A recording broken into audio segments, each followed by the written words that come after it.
In this video I'm going to show you how to open and close the Fastboot mode on POCO F7 Pro.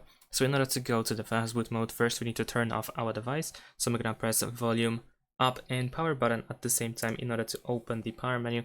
And of course we want to swipe up to power off. Once the phone is completely off, we need to press and hold the power button and volume down button. And we need to keep holding like this until we see the Fastboot text on the screen. There we go. Here is our Fastboot mode. In order to exit the Fastboot mode, we need to simply press and hold the power button until the Fastboot mode is gone, which might take you up to 10 seconds, I guess, or so. So keep holding the power button until the Fastboot text is gone. Once it is gone, you can release the power button and the phone will restart and boot back into the normal mode.